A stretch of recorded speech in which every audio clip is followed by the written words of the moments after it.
Hi, today I thought I'd take a look at The Empire Strikes Back Topps Cards book. This was a book put out by Abrams Comic Arts. And I had already done the Star Wars version of this, but I thought I'd take a look at the Empire Strikes Back cards. Here is the inside. Let's take this dust jacket off. So you see the illustration of the gum, and on the back it's all cracked. And here's the spine with the dust jacket off. I love all this classic key art and stuff. So good. So here's a side of one of the crates.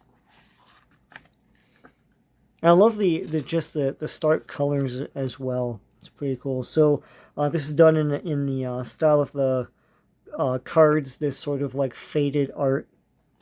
There are 3 series and photo cards as well.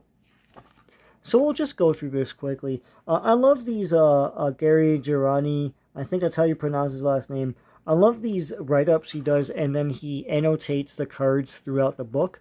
It's pretty cool stuff because he seems to remember so much of this era. And there's stuff I didn't even know. Like, I didn't know that there was a preview of Empire Strikes Back.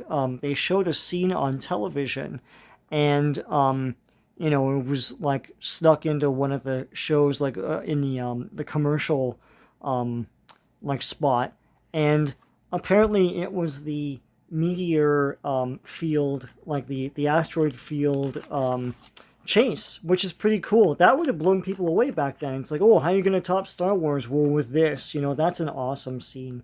Here are the different packs, different style packs. Here's a solicit that would go out to retailers, I'm assuming. The photo cards, which was a new gimmick at the time. All right, now we're going to go into Series 1. So I'll go through this fairly quickly. So it shows the back of the previous page's card. Topps Picture Card Series, Empire Strikes Back. So they learned a lot of lessons by doing the Star Wars cards. Here's Luke Skywalker probably with makeup from the accident that Mark Hamill had at the time. The Star Wars card series went on and on and on because they didn't realize how big this phenomenon was going to be, right? I like this classic background for C-3PO. In, of course, Force Awakens, he'd have an arm this color. Here's R2-D2. Here's a weird spelling of R2-D2's name. That's weird. He was never referred to as an astromech droid, at least not in our card series. Here's Lando, Billy D. Williams. This is a classic look for him with that cape and everything, so cool. And they have all the stats and everything here. So here's the back of this, so it's cool you get to see it all. Now, classification unknown for Yoda, height 2'2", age 973. So you got all the big stats for Yoda. Here's Darth. He's 50, which I guess was old to people back then. It ain't so old to me. Here's Boba Fett. A new character for this, but like they were really propping him up with mailaways and stuff like that, and also the appearance in the Star Wars Holiday Special, as they say here. Here's his big stats.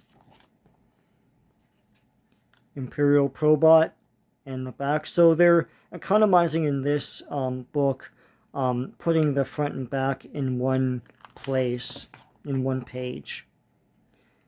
This all tells the story of Empire Strikes Back.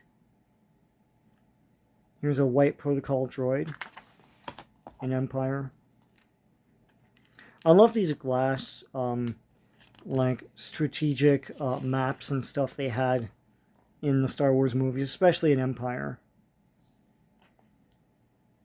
Leia has a big trademark next to her name. So, Topps had big success with the first Star Wars card series. They had multiple series, and so now they were prepared. By the time Empire Strikes Back had come, Lucasfilm had grown from a trailer that was across the street from, I think, Universal or something like that in like a pit, to, an actual company with, booming business and stuff, and a whole bunch of staff and everything. And here there's two shots of the actor tank. So by the time they got into Empire Strikes Back, everyone understood what to do. They were kind of making things up as they went along in terms of marketing and how to do a card series like this, etc., what to license, all that stuff. Now, that was kind of the dress rehearsal for Empire Strikes Back. The death of Admiral Ozzel. Yeah, a lot of the time you get the names of characters from either the toys or other merchandise like these trading cards. I was born the year that Star Wars came out, so I don't know when I saw Star Wars. I just remember watching Star Wars quite a bit. And when Empire came out, it was a big deal. I think most of my merchandise that I had as a kid was Empire Strikes Back related. They kept coming out with wave after wave of toys. This is a great shot of the AT-AT walkers. I call them AT-ATs because the Kenner toy commercials called them AT-ATs. Yeah, so I'm really familiar with all these movies from childhood, even though I didn't watch Star Wars when I was like 7 or anything. I don't know when I first saw Star Wars. I fondly remember watching Return of the Jedi in a theater somewhere in North Bay, where my cousins lived at the time, and my older cousin at the time made me cry in the line because we all had to line up, and you couldn't reserve seats like you do now. And she told me that the guy at the ticket counter said everything was sold out. And then I started crying, and she's just teasing me because my mom's like, "What'd you do that for?" Here is Yoda, a nice clear shot of Yoda. Pretty cool stuff. And here's the classic shot of Yoda on the backpack with Mark Hamill there. Yeah, so that's, my story in a nutshell. I had a ton of Star Wars toys. They made so much. I had the yellow lightsaber. I had a ton of the figures. I had some of the play sets and vehicles. I had the X-Wing fighter, and I had the what else? The speeder bike from Return of the Jedi. And I had the big transport vehicle, the Rebel transport vehicle from this movie. My dad would tell a story about how he was in Ottawa for some sort of, he was on business, and my mom told him to get gifts for Christmas while he was there. Here's IG-88 and Boba Fett, pretty pumped up. And so he went into a Kmart there, and all of the shelves were bare of Star Wars stuff. There's nothing there. This is a great shot of, it's like kind of behind the scenes, I guess, of Billy Dee and Harrison Ford. And some poor schlep came in with a crate of the stuff and broke it open to, stock the shelves. And then all these adults came and swarmed them and took all the stuff from them. And he's like, he'd never seen that before, It was... Star Wars stuff was crazy back then. This is a classic shot. This was the cover of one of the coloring books I had as a kid. Host of Horror. I swear this is taken from an earlier Fantastic Four scene where Doctor Doom has a big table of dinner in front of him greeting the Fantastic Four.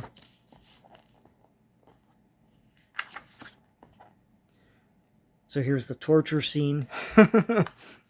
So they're just breezing through this story.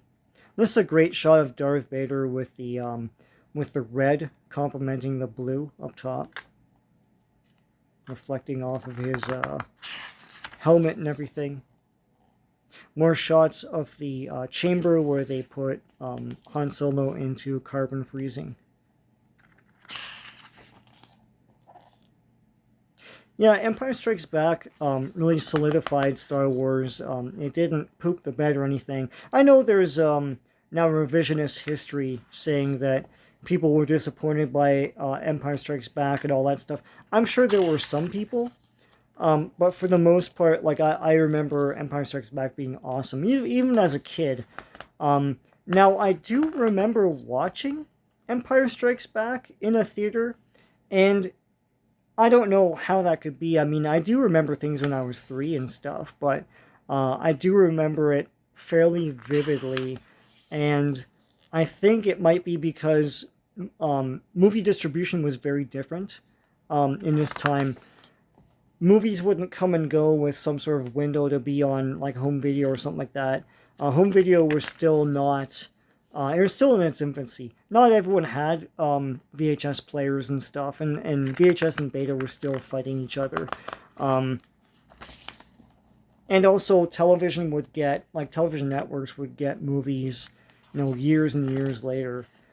So movies would be in theaters for a long time, and a movie theater can like re-up on their rental and get, you know, get the movie for another, you know, month or so. I might have seen Empire Strikes Back in some sort of like re-release, or like, you know, in probably not in 1980, but like in 81 or 82 or something like that. Probably 81. I also remember watching Superman 2 in the theater, and you know, that came out in 80, but it was probably playing in theaters for a long time, at least some theaters. Here's like concept art, which is pretty awesome. Fans would probably only have access to this art through these cards at the time. Some of it might have been published in magazines and things, but it's pretty cool. Like it looks like what they actually put up on screen. It's pretty impressive. So they're into the movie facts now, which is basically behind the scenes stuff. Star Wars really ushered in an era of like behind the scenes making of TV specials and stuff. A lot of other movies did that, like Back to the Future and all that stuff, but Star Wars made that very popular. There are so many different ones. Here are stickers with just, you know, letters and stuff like that, spelling out things like Force and all that. May the Force be with you. Pretty neat, because it has like characters in the back and all that stuff. Nowadays, those making of TV specials are basically featurettes and DVDs. This is a whole generation that grew up with that, knowing those kinds of pieces of entertainment as a featurette that you get on a DVD or something. But back in the day, they started as TV specials that you'd get.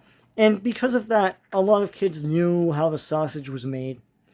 They knew, you know, that everything was fake, and there was rubber, and blood was just raspberry sauce. There's a lot of colorful stickers here. Pretty neat. You get like 3 stickers here. It's pretty awesome. So here are the puzzles. And here's a card showing what the following puzzle is supposed to look like. Pretty neat. This isn't from the movie. This is some sort of promotional still, because it looks like Dagobah in the background, and like, you know, nobody but, oh no, maybe it's Hoth. It's a Hoth set. But yeah, this isn't in the movie. They're just shooting. They're just like aiming their guns at the camera. Well, that's the end of part 1, and in part 2 we'll look at series 2. Take care.